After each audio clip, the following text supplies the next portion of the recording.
Matthew Wiggall, Managing Director of Fresh Estate and Letting Agents. I'm just going to give you a bit of light advice on selecting your selling agent. I will be mentioning a few things that we here at Fresh do, but I'll start by speaking quite generally. One of the first pieces of advice would be go on a recommendation. If your friend or family member, someone you trust, has had a really good positive experience, then that would be certainly one agent that you should get out as one of the three agents you should have out to value your property. Beyond that, if you've exhausted all friends and family's advice, good and bad, because obviously maybe some agents which have given people you trust a bad experience, which will obviously mean there'll be one to avoid. Then you'll be going into the open market to try and find a further two. Google search is as good a place as any to start. Estate agent Swansea will bring up a list of agents to look at. You can look at the Google reviews, they can be an indicator. Once you pick out sort of 3 or 4 or 5 agencies to have a look at online, then inspect their websites, find out if their websites are easy to use, if they're modern, inspect the quality of the photography, is the camera work really good, are they taking care with the photographs. I'm still amazed at how poor some of the photography is with some agents, and there's no excuse for that really now, so take a look at that. Do they do floor plans? Buyers really love floor plans, so there's something which I think should be standard. You know, we at Fresh in 2018 are doing video walkthroughs, so is the agent sort of embracing new ideas, or are they just doing the same things that they've done for many years? Are they not moving with the times? So take a look at that. Beyond the website, you could take it a step further.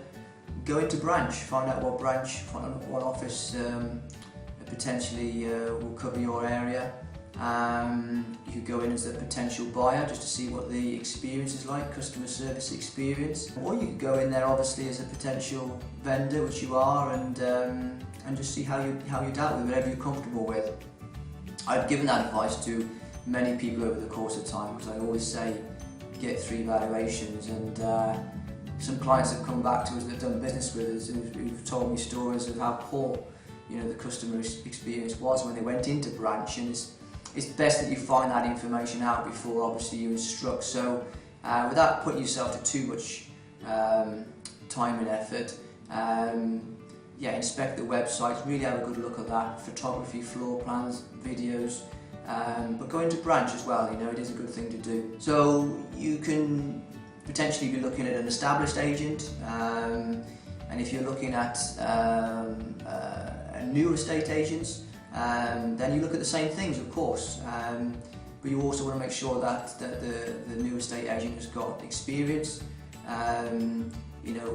If they've got experience and the right level of enthusiasm, then that can be the best combination sometimes. I mean, we at Fresh here, they're a 6-year-old company, but the directors, managers have been around for a long time. We have over 30 years experience in it, so we believe that our marketing skills, our experience, but our enthusiasm is a really good package. I touched upon the need to get 3 valuations, and I think that's pretty well understood. With certain properties, it can be pretty straightforward establishing value. You'll probably have a pretty good idea yourself, but good agents will be able to establish the value of the property pretty precisely if there's good comparables, good history to look at. So 3 should be sufficient in most cases. If your property is quite individual and open to opinion, or a wider opinion, then you may want to get 4, maybe even 5 valuations. I mean, you are talking about serious sums of money and your major assets, so you need to get it right. So if it's a subjective property, get maybe 4 or 5 valuations out. Be wary of the agent that values the property too high. Over the course of time, there's always been certain agents with reputations for doing that.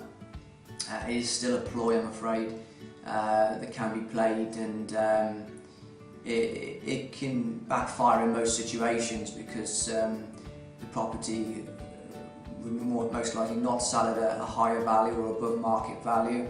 This could mean that you'll be on the market for some time and eventually you'll climb down in price anyway, and you'll just find that you've wasted your own time. So take a balanced view on it. I think if the agent explains their valuation, how they got to it, maybe gives you a medium and a high expectation, but qualifies the valuation, then that would make most sense to me. And you can always obviously take the mean average from the 3 valuations as well. When it comes to fee, again, you've got to look at it on balance. As we all know, the cheapest isn't always the best.